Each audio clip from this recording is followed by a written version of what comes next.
کہ ہم نے پاکستان کو 2 حصوں میں تقسیم کر کر پاکستان کی تاریخ کو بھی 2 حصوں میں تقسیم کر، جس کے بعد ہمیں بڑی آسانی ہوتی ہے تجزیہ کرنے کی کہ کون سا پاکستان بہتر تھا، وہ جو 70 سے پہلے کا پاکستان تھا یا وہ جو 70 کے بعد کا پاکستان تھا۔ 70 کے بعد کے پاکستان میں کیا ہوا اور 70 کے پہلے کے پاکستان میں کیا ہو رہا تھا؟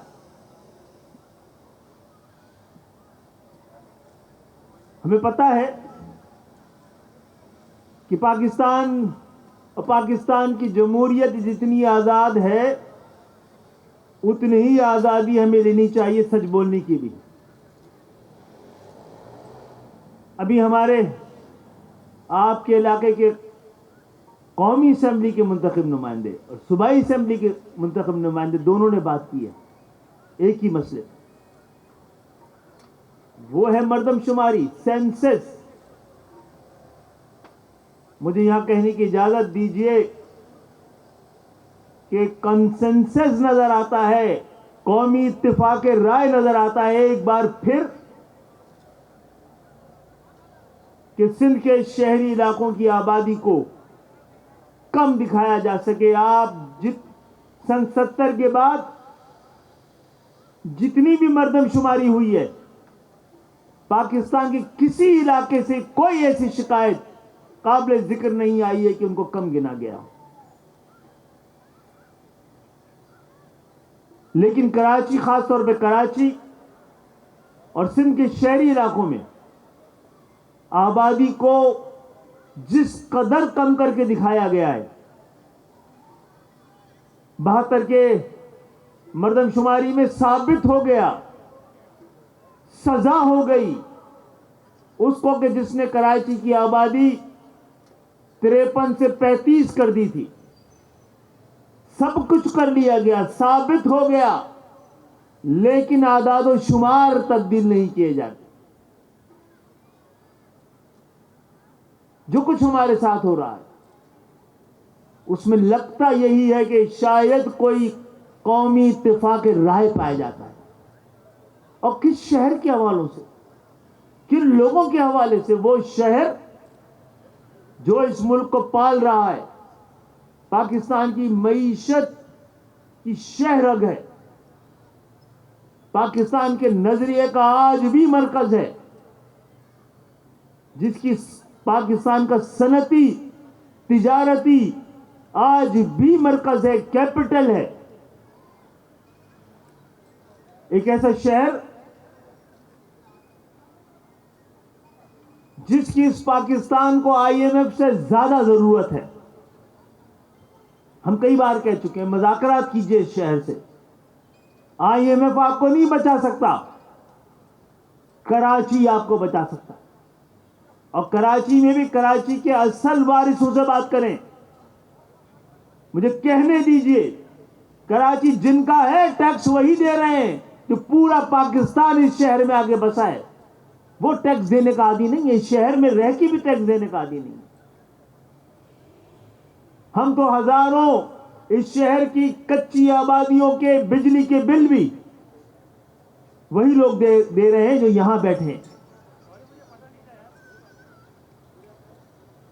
لیکن ایک بار پھر تیاری ہے،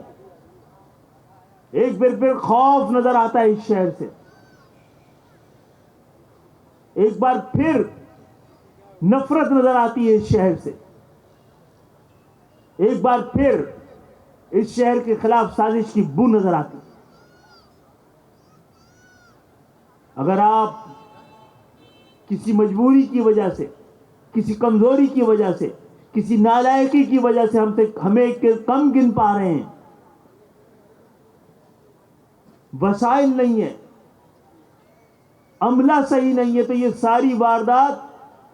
کہیں اور ملک کے کسی اور حصے میں کیوں نہیں ہو پاتی ہے؟ یہ سارے بہانے کراچی، حیدرآباد، میرپور خاص، نواب شاہ، سکھر کے لیے کیوں ہیں؟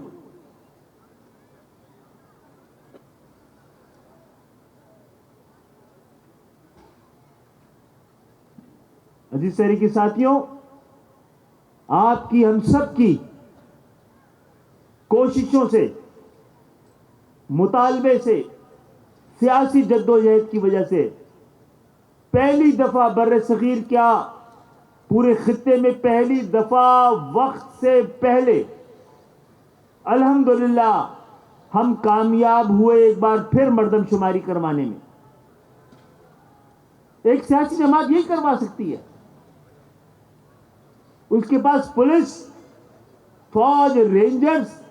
عملہ، انتظامیہ نہیں ہے۔ ہم نے یہ مطالبہ رکھا تھا اور اس مطالبے کو بڑی کامیابی سے منوایا بھی ہے۔ اب یہ ذمہ داری ہم سب کی ہے، آپ سب کی ہے، ایک ایک فرد کی ہے۔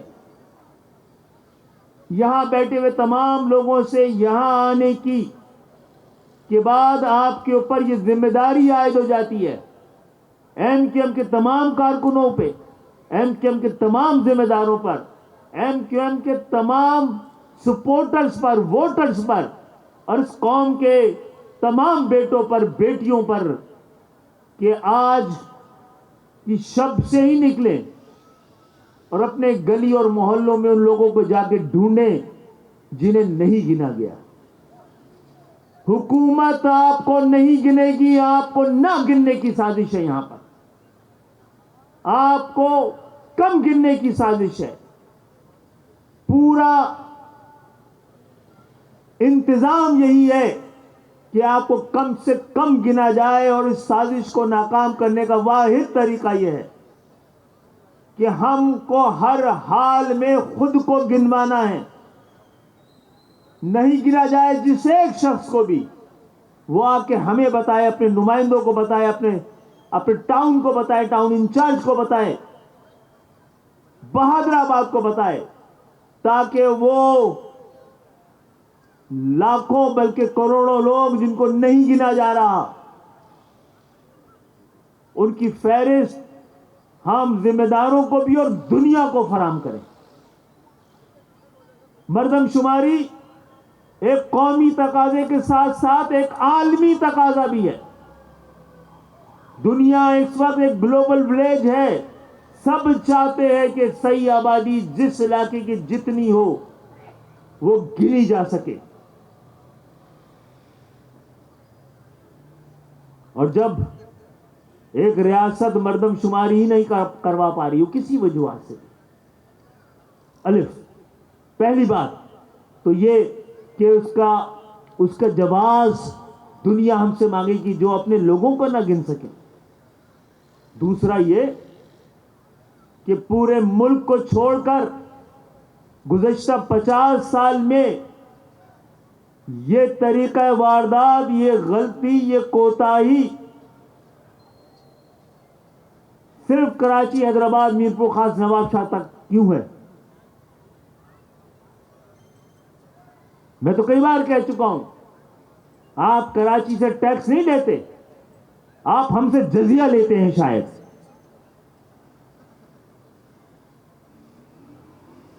تو جناب ہمیں گن لیں اس سے پہلے کہ الٹی گنتی شروع ہو جائے۔ اور آج کی شب کو اس یقین سے جائیے گا کہ حکومتوں کا کام اس وقت مقصد اور مطلب آپ کو کم گننا ہے، آپ کو نہیں گننا ہے۔ تو ایک قومی وقار کے ساتھ، ایک قومی یقین کے ساتھ،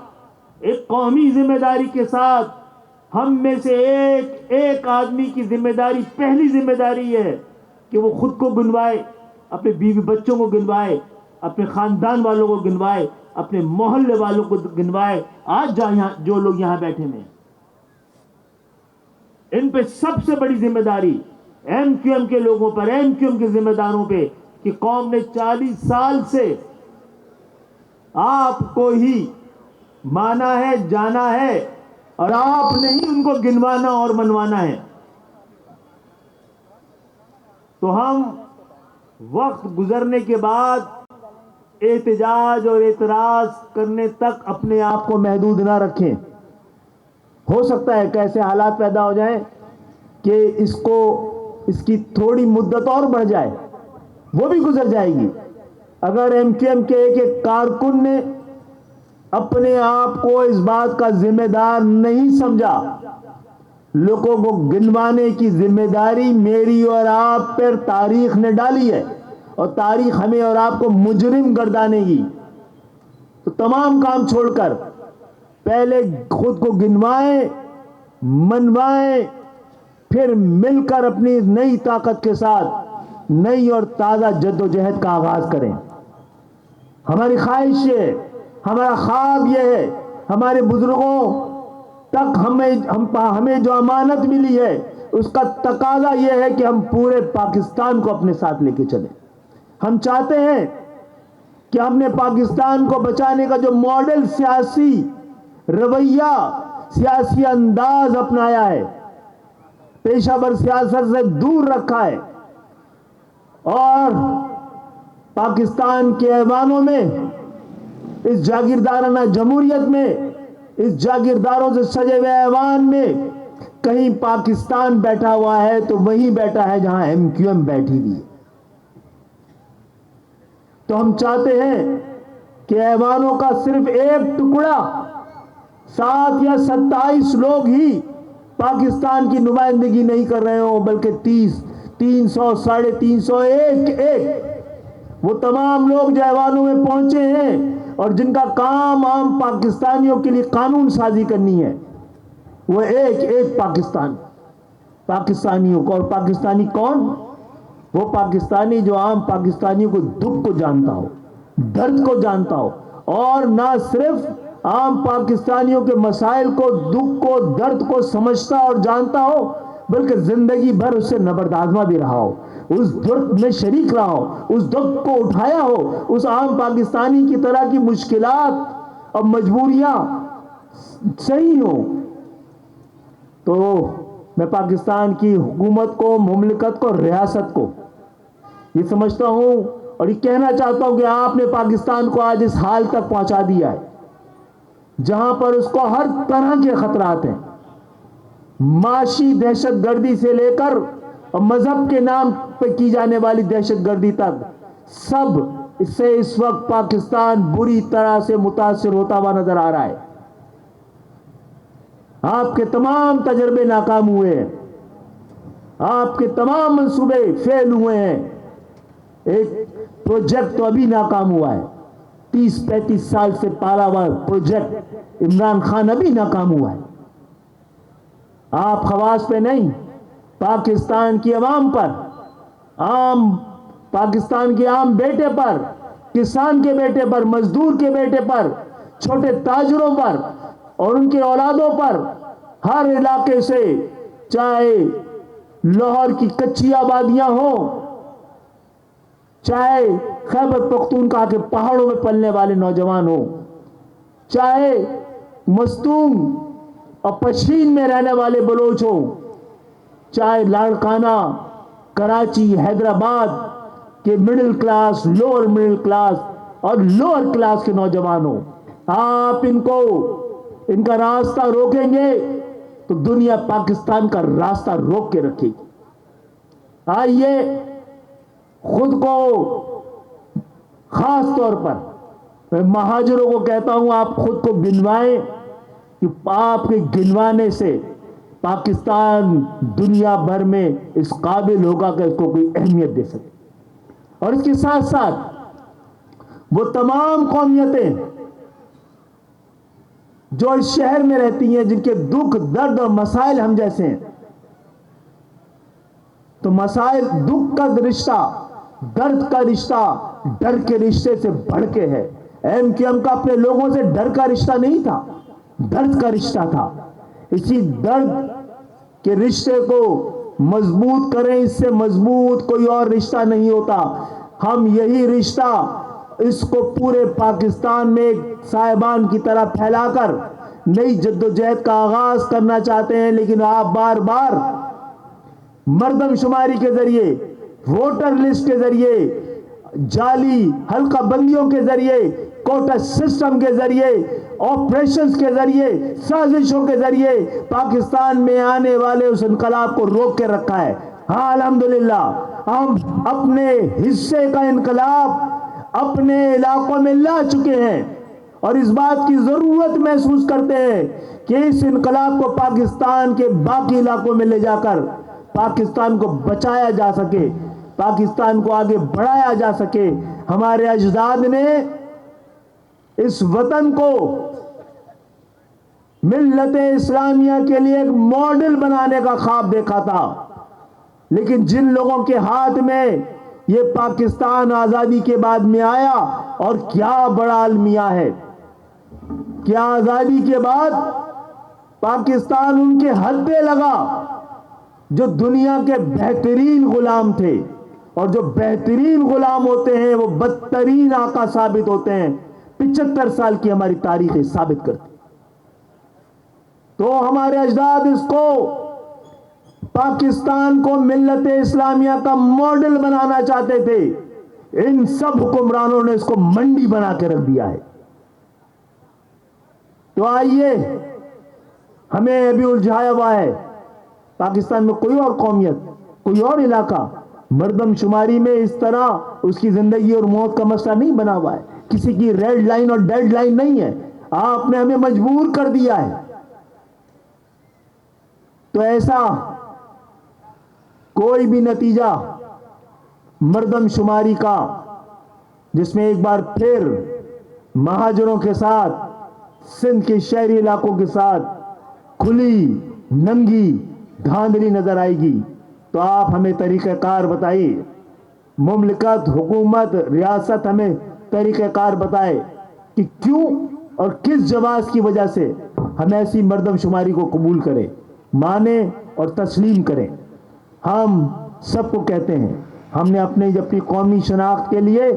جب جدوجہد کی تھی تو ہم نے کہا تھا کہ ہم آپ سب کو تسلیم کرتے ہیں، ضرورت یہ ہے کہ آپ ہمیں تسلیم کریں، ہم آپ کا حق تسلیم کرتے ہیں، آپ ہمارا حق تسلیم کریں، ہم آپ کا وجود تسلیم کرتے ہیں، آپ ہمارا وجود تسلیم کریں، ہم آپ کی شناخت تسلیم کرتے ہیں، آپ ہماری شناخت تسلیم کریں۔ تسلیم کرنے کا، قبول کرنے کا، مل کے چلنے کے علاوہ اس مملکت میں، اس پاکستان کے پاس کوئی اور دوسرا راستہ نہیں ہے۔ میں اپنی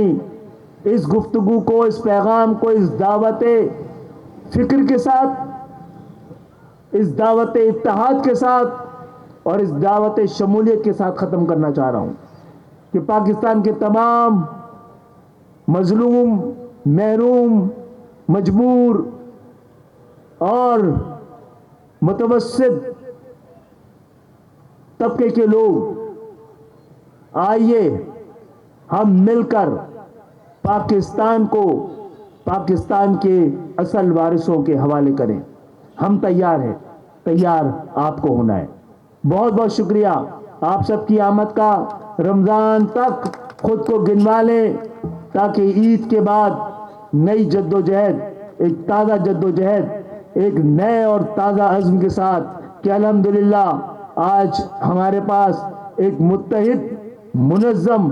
مضبوط MQM موجود ہے، اور آپ ہی ہیں نہ صرف مہاجروں، سندھ کے شہری علاقوں اور پورے پاکستان کی آخری امید۔ خود کو بہتر کیجئے تاکہ پاکستان کو بہتر کیا جا سکے۔ بہت بہت شکریہ۔